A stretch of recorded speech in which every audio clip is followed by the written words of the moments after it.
Ngayong taon, may ilang mga dahilan kung bakit mahirap pumasok bilang temporary foreign worker sa Canada. Ang proseso at budget na kinakailangan bago matanggap bilang temporary foreign worker ay nagiging hadlang para sa maraming aplikante. Narito ang ilang mga pangunahing rason kung bakit ito ay isang hamon. Una, ang strict immigration policies at regulations para sa temporary foreign workers sa Canada ay nagiging isang hadlang sa pagpasok ng mga dayuhang manggagawa sa bansa.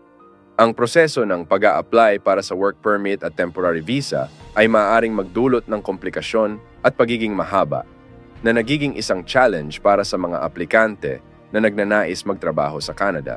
Pangalawa, ang competition para sa limited slots sa temporary work programs at job vacancies sa Canada ay nagiging isang hadlang para sa mga temporary foreign workers.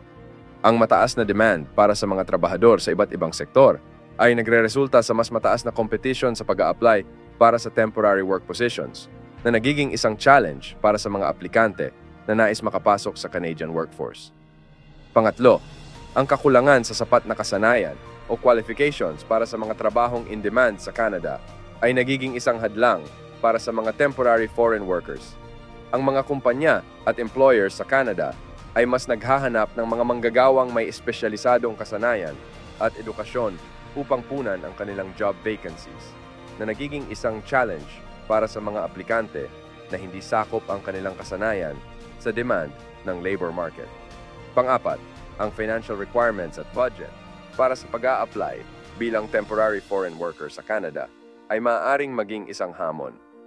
Ang pagtugon sa financial obligations tulad ng visa, processing fees, travel expenses, accommodation, at iba pang gastusin ay nagiging isang challenge para sa mga aplikante, lalo na para sa mga manggagaling sa mga bansa na may lower income levels. Panglima, ang language proficiency requirements kung kinakailangan sa trabaho ay nagiging isang additional challenge para sa mga temporary foreign workers.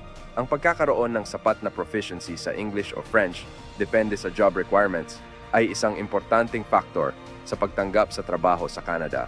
Sa kabuuan, ang mga nabanggit na rason tulad ng strict immigration policies, competition sa job market, kakulangan sa kasanayan, financial requirements, at language proficiency requirements ay ilan lamang sa mga dahilan kung bakit mahirap pumasok bilang temporary foreign worker sa Canada ngayong 2024.